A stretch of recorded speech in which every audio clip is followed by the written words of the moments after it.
to another episode of Pimp Your Brilliance with Monique Malcolm, a podcast about brilliant people leveraging their passions to create their own opportunities. I aim to show you what's really possible when you shut down the chorus of fear and lean into your genius zone. You can learn more about this show and subscribe for updates by visiting keepchasingthestars.com/podcast or come hang out with me on Instagram at StarChasersOnly. Are you ready? Let's do this. Hey Star Chasers, this episode of Pimp Your Brilliance is brought to you by the Visionary Journal. The Visionary Journal is a goal-setting guide, mini vision board, and day planner. It provides a simple structure to help you break your goals into actionable steps that you can integrate into your daily life. For more information and to order your own copy of the Visionary Journal, visit keepchasingthestars.com/Visionary Journal. Welcome to episode 10. If you need more information about this episode or show notes, you can find them at keepchasingthestars.com/10. Today's interview is with Jess Peterson. Jess is the CEO and creative producer of Mighty Oak, a creative studio that specializes in handmade animation and design. This is probably one of my favorite interviews to date because I really feel that the work Jess and her team create with Mighty Oak is just stellar. And you'll actually hear me kind of fangirling as we go through the interview about how much I love their work. I met Jess through a women's business incubator type coaching program a few years ago, and I just fell in love with their style, and I love what they do. Jess shares a lot about how she got started, why they decided to create a handmade animation studio, and she just offers a lot of really inspiring thoughts and insight and lessons that she's learned over the course of running her business. This episode is great for anybody who is an artist, an illustrator, pretty much any type of creative. But if you are in the visual arts and you're interested in animation, she definitely shares a lot of information that will be useful to you. So make sure you grab a pen, some paper, and take some notes. And here we go.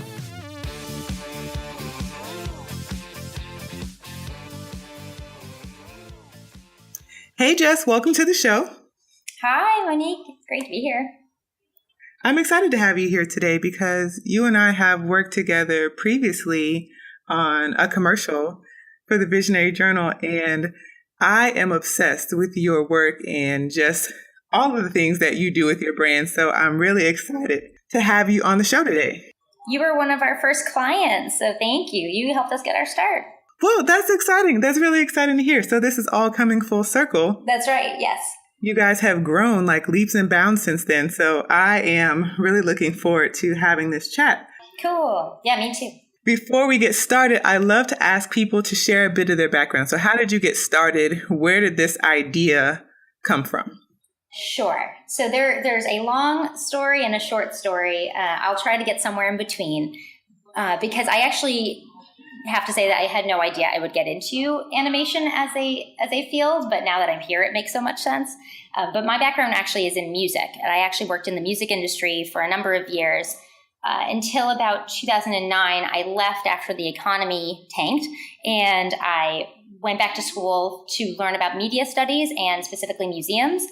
And I got a job at the Children's Museum of the Arts, which is a nonprofit museum downtown for kids ages 10 months to 15 years old, learning how to make art and also animate. And that's where I met one of my now business partners, Emily Collins. She ran our animation studio. And when I finally got to see what stop motion was and how it worked, I totally fell in love and was like, this is a way to tell a story. So I left the museum and started my own business. I was doing a lot of brand work for women starting their own businesses. And after about 7 months of that, decided I really wanted to hone in and do the one thing I could do really well, which was tell stories. And video was the way to do that. And so I called Emily and asked her to maybe join me on this journey. And so we took Mighty Oak and rehashed it and reworked it. And it became the animation studio that we are known for being today. But it was a journey of just kind of following my interests, following what I was naturally good at, being willing to recognize when my path wasn't working and pivoting so that I could find what I was meant to do. Ooh, and you mentioned something really important there when you're talking about pivoting.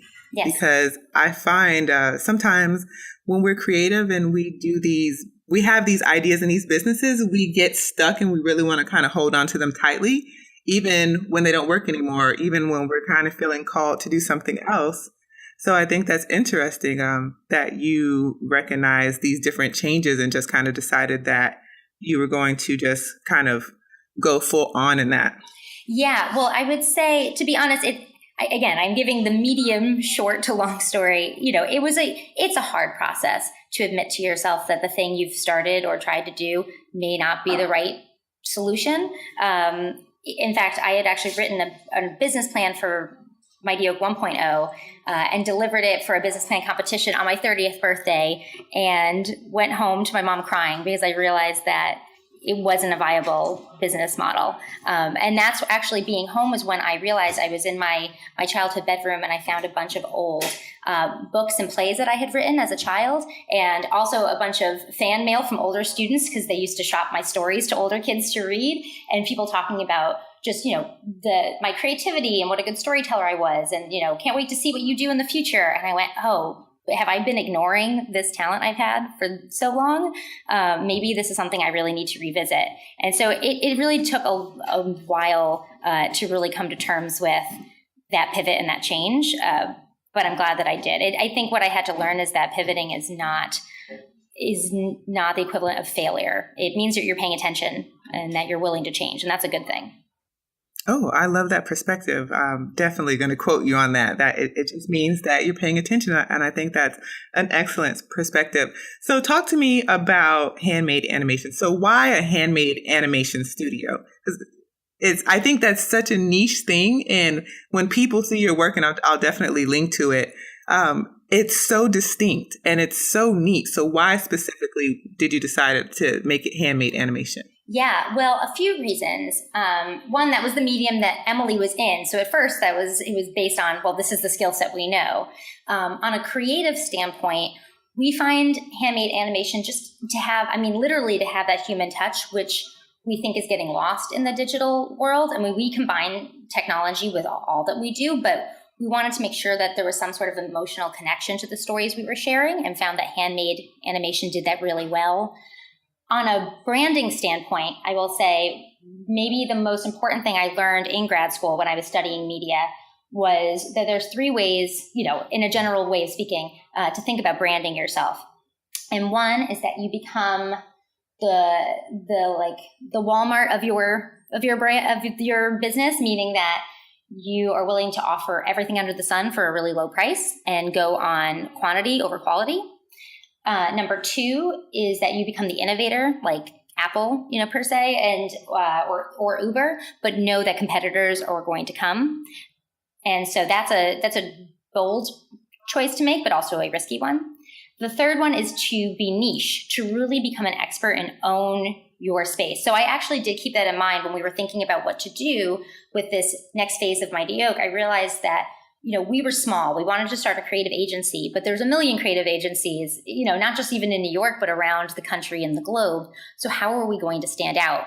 And rather than try to be a competitor with other companies, we wanted to become a partner and be that go-to person. We may not be the right company for every brand, but when you need our style, we are the people you can't go to because we have figured out how to hone every aspect of handmade animation that there is to do. So that's kind of what brought us into that space. It was a mix of just the skill set we had, a passion for the stories we wanted to tell, and then just understanding where we would fit in the landscape. That's awesome.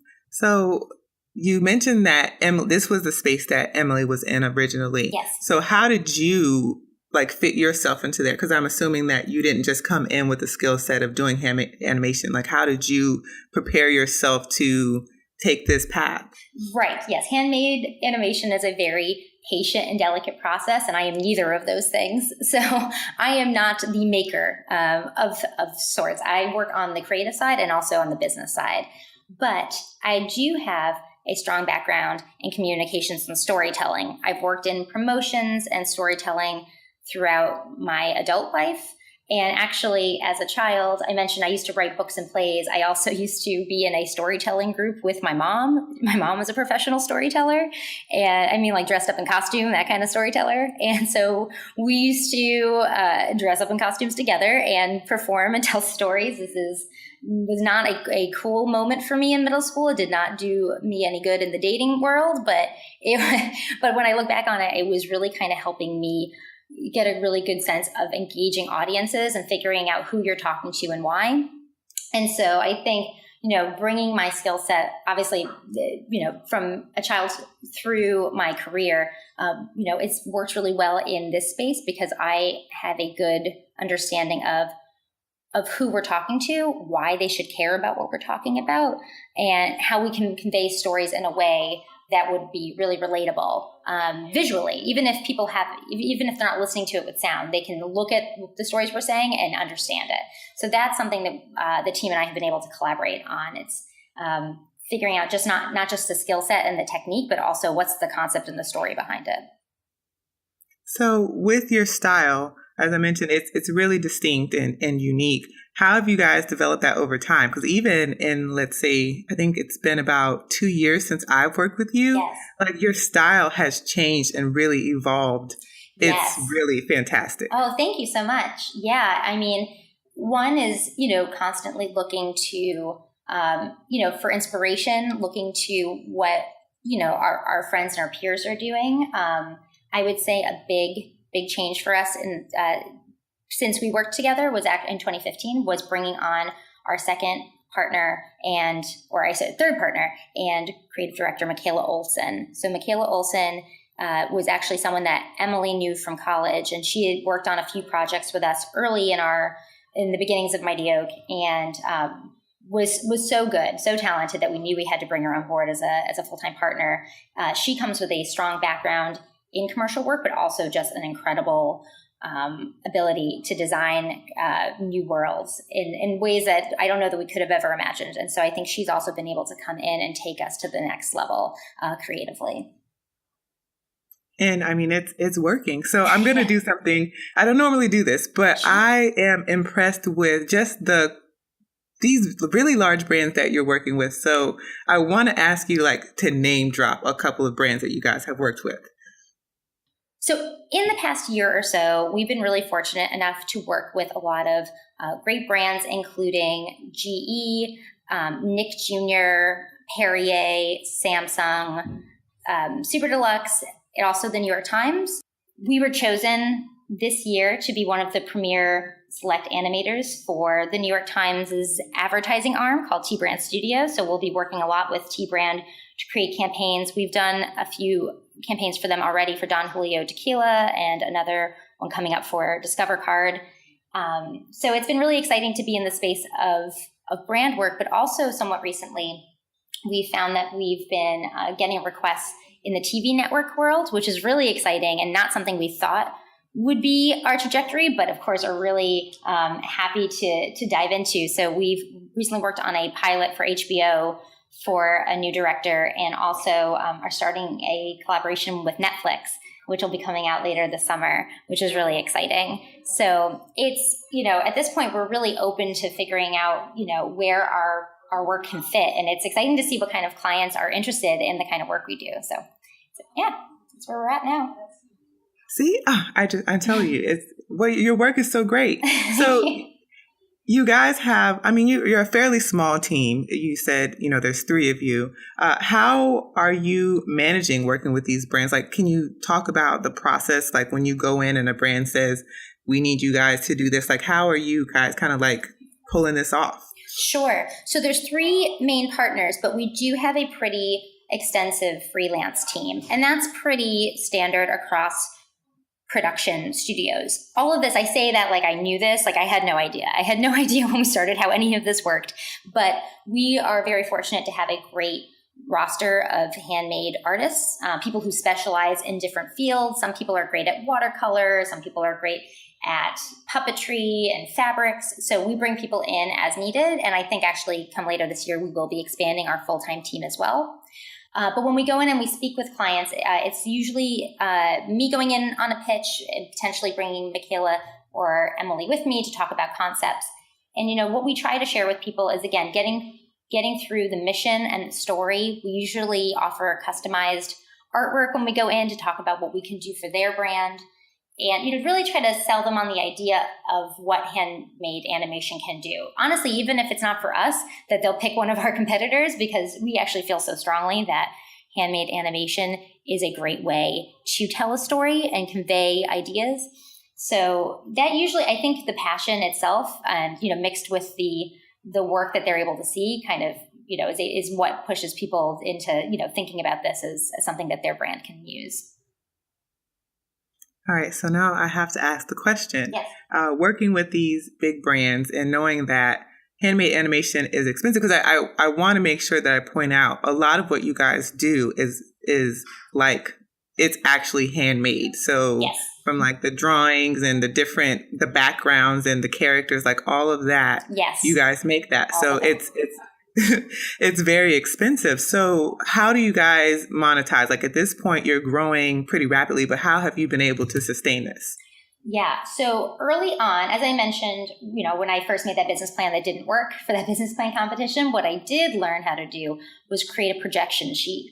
And that has been some kind of the saving grace, I think, of getting the company on its feet. By using the projection sheet, we've been able to lay out what our overhead has been, what it could be, and figure out, honestly, how to charge. That was the biggest question in my mind, and I think remains the biggest question, and that's probably the biggest question for most companies as they get started. What do you charge, especially when you're hungry for the work and you want that client name, But there is somewhat of a sense of just understanding, well, what would it really cost to make this?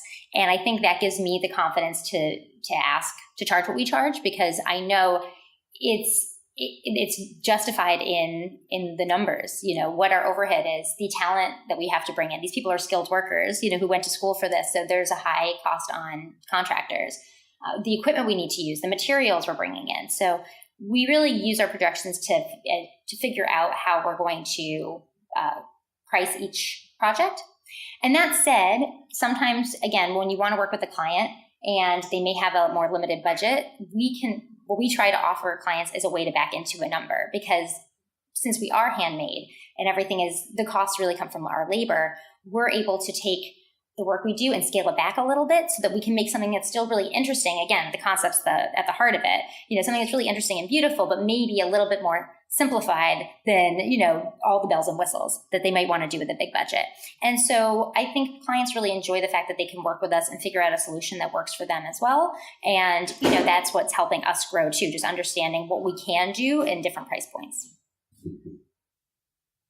All right. So I'd love to ask you about your work you guys did a lot of the work for the Dreamgirl film. So how can you tell us a bit about that process? Because I think the concept behind the movie was really awesome, but I feel like just having what you guys did with the animation work just made it even more unique. Yeah. So I met Erin in 2015? No, I met Erin in 2014. Erin Bagwell, the director of the Dreamgirl film. And at the time, we met at a networking event. It was like speed dating for women in business.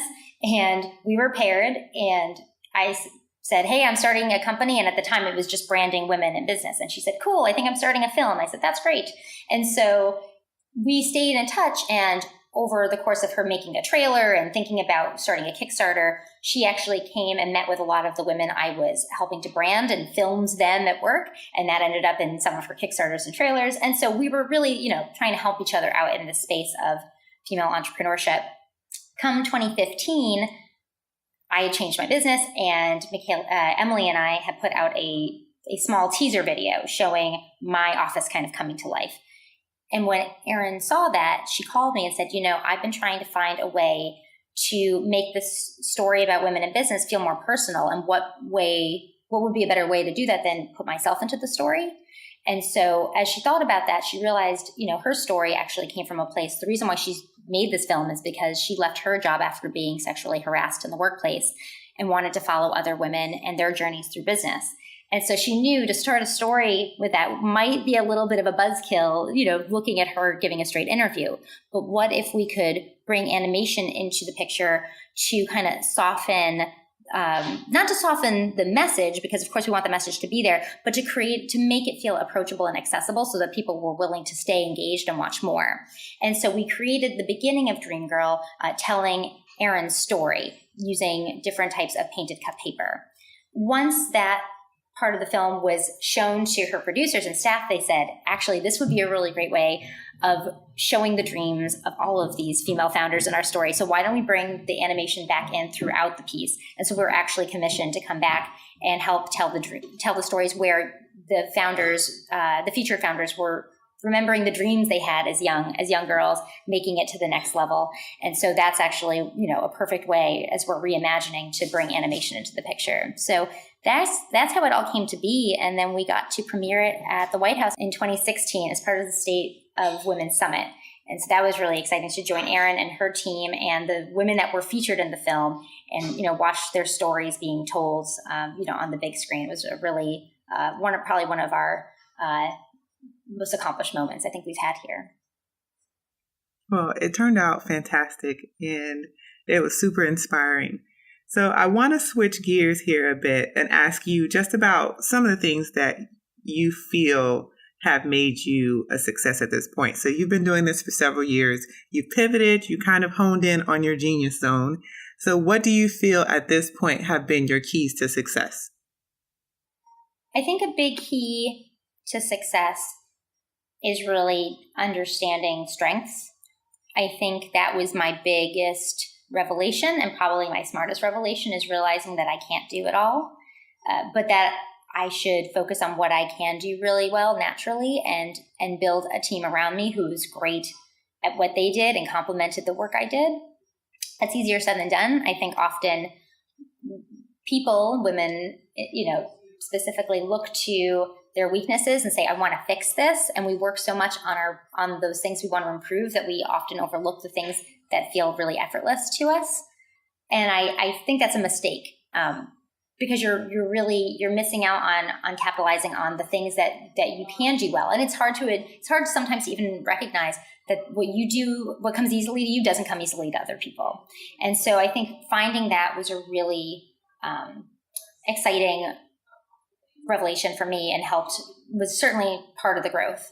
I say the other part of success and growth has been, I think, our mission and our interest in building community here. We know that while we work with both men and women, we know that there has been a disproportionate amount of men in the industry of animation, and we'd like to see more women joining this world. There are a lot of women joining this world who are not necessarily always given bigger opportunities at other agencies. And so that's something that we're committed to changing here. We look to employ women and those who identify as female at this space. We want to create an inclusive and safe space. And I think that has created a really great community for us here and offers opportunities to meet with great creators and great brands and people who connect with what we're trying to do. And I think that's also contributed to our success. Again, so many inspirational things that you have said. And what you said about recognizing strengths, that's so true, because I know I struggle with that all the time and feeling like because I can do something effortlessly, like it's not that big of a deal. Like everybody can do this thing because I did it and It didn't take much effort. Right. But then you start talking to people and you realize like they are struggling with that. And I'm like, man, I just did that this morning, like before breakfast. Right. And it wasn't even a thing. That's right. But, like you said, we have to recognize and put more energy into where we are really strong and filling that need there and stop trying to fix the parts that, I don't want to say stop trying to fix, but stop focusing so hard on what's not working.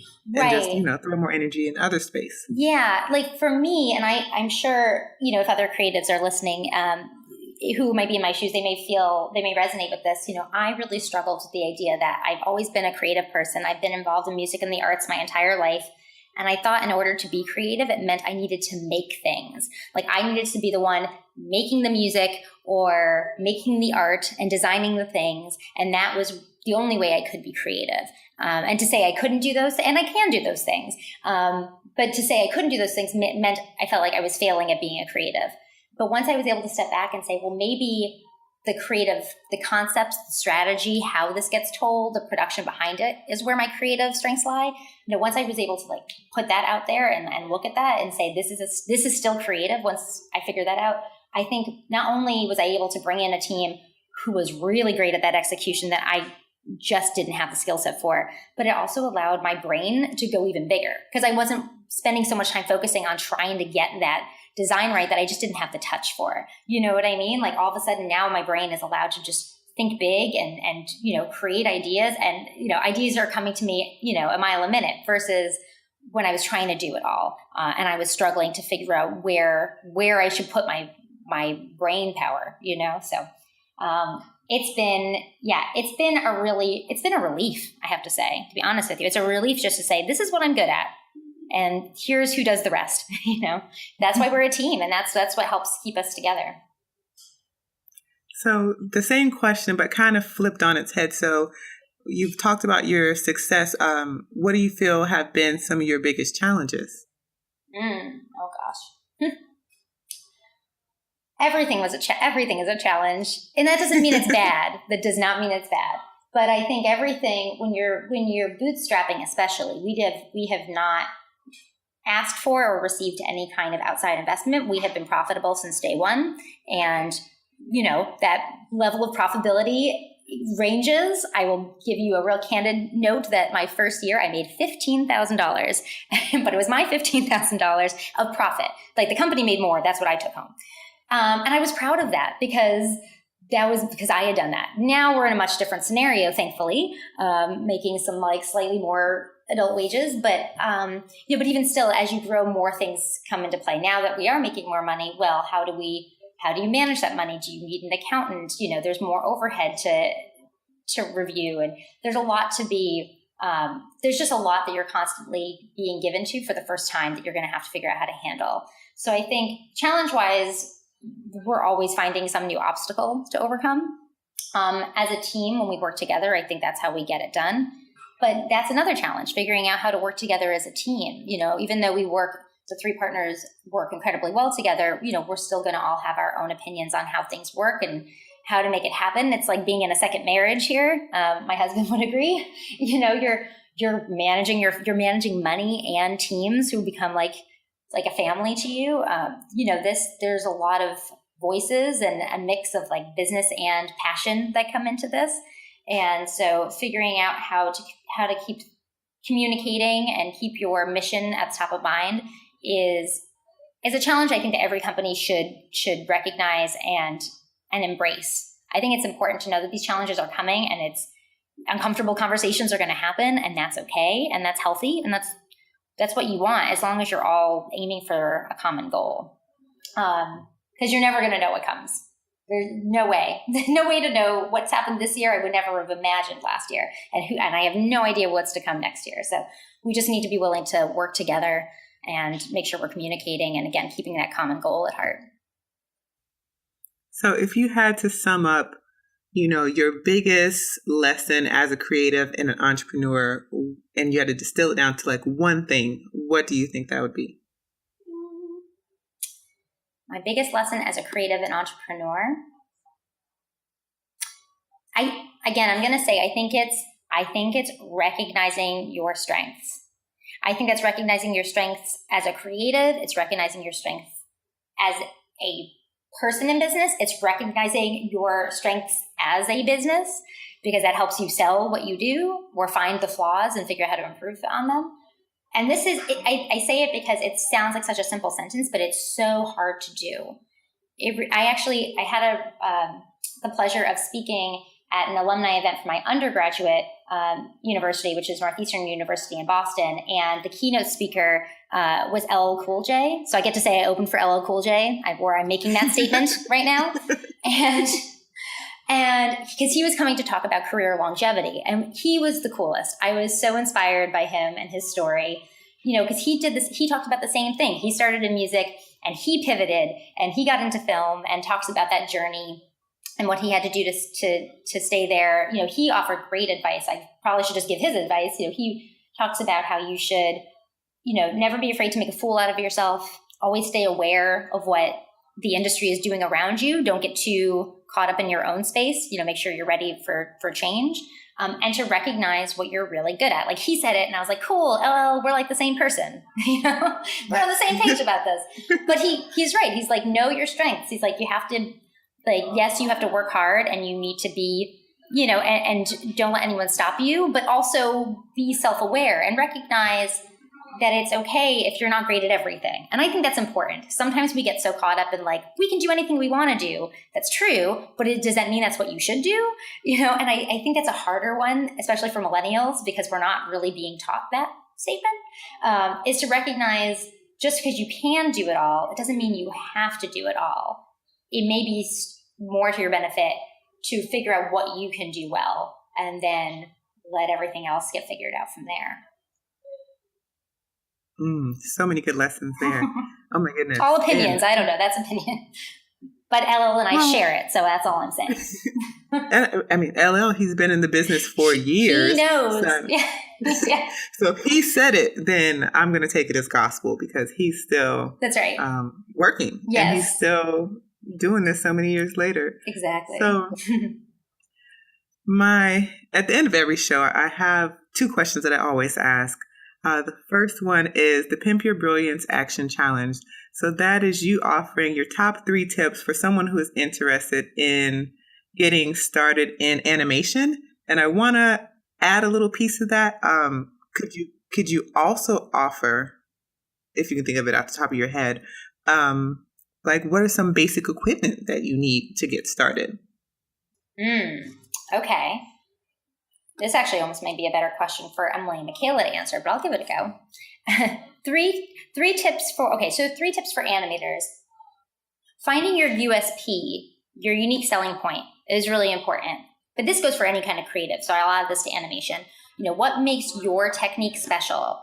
Because as a freelancer or a young person looking for a full-time job, you're going to be in competition with a lot of other animators. So what makes your work stand out? Are you very versatile? Do you really specialize in one thing, like handmade animation? You got to figure out what's going to give you that upper hand over the rest. And then once you find that, I would say hone those skills, become an expert in your craft. It's really important. And then get to know your community. Go to as many networking events as you can, go to screenings, go to festivals, connect with other artists, because it truly is a very close community. And I think that people are introducing other people to opportunities every day. And so getting to know your community is a really strong, and that's for all creatives, but specifically for animators, I think a really strong way to get yourself into the business. When it comes to basic equipment, there's a few different ways you can go about it. It depends on how pro you're trying to get into the business. I mean, as far as professional equipment, I can give you a whole list of the Canon 5Ds we use with Nikon lenses and different kinds of lights. But I think for someone who's just trying to get started, you can use your phone. There's stop motion apps on your smartphone that you can use. Having clip lights, just that can be framed in a certain way, and a nice smooth surface to use is great. In stop motion, you want to block out any light. You don't want any natural light coming in. That's your enemy. So finding a dark room to be in. If you want to go animate something like in your basement or your bathroom with small equipment, you can get started there, even just to like start practicing and getting the technique down. If you want to talk about like a bigger scale, that I should leave to Emily and Michaela, because that's really their area of expertise. No, that was great. I'm thinking more along the lines of like somebody who has a shoestring budget if they wanted to get started tomorrow. So that's perfect. Oh, good. So my final question is, I always ask about books or book recommendations, but you and I talked about this before, and you are more into film and TV shows. So That's what right. do you recommend there? So most recently, I've been watching a show on Netflix called Abstract, The Art of Design. And I would recommend this for animators, for designers, anyone that's thinking about getting involved in the creative world. It's a really well done series. It features, I think, 8 different artists at the top of their field. Anyone from Tinker Hatfield, who of course, was with Nike doing all of the shoes for Jordan, Paula Scher from Pentagram, who is a graphic designer, and Pentagram is one of the largest design firms in the world. They tell their stories of like how they got there, what they did. And I love a good how they got their story because I believe strongly. And just like we talked about at the beginning of the podcast, the things shift and they change, and you need to be willing to pivot and learn from mistakes. And like these stories all really get into the details of that, which I find really fascinating. And they're beautiful stories. Like they're shot really well. The designers are great. The work is beautiful. It's a really cool series. So I would recommend that one, Abstract, on Netflix. Well, thank you. I'll definitely link to that in the show notes, guys. So if you want to check that out, you'll find that information there. And then finally, how can listeners get in contact with you or see your work? So our website is mightyoakgrows.com. We're on Instagram, Mighty Oak Grows. We're on Facebook. We're starting up a YouTube channel of our behind the scenes videos. So that's coming out soon. And people can always shoot me an email at hi@mightyoakgrows.com. And we're always happy to chat about the business side, the art side, community side, life in general. We're open. We're happy to talk to artists and creatives and anyone who wants to join the community. Well, awesome. You guys definitely check out their Instagram because there are so many cute little GIFs and animations there. And I can't wait for you guys to launch the YouTube channel because I would love to see the behind the scenes of what you guys do because it's really neat. Yeah, sometimes actually people like seeing how it gets made more than the final product. We find so stay tuned for that. There's a lot of puppet making going on in that series. Awesome. Well, thank you again so much for coming on the show. I love chatting with you. Your brand is such an inspiration, and I really absolutely love your work. So I'm so excited that you said yes. Oh, thank you. I'm so happy to be chatting with you today. And that's it for this week's episode. Thanks so much for listening. Learn more about this show and get access to show notes by visiting keepchasingthestars.com. While you're there, make sure you subscribe for updates. I'll be back next week, and in the meantime, go out there and pimp your brilliance.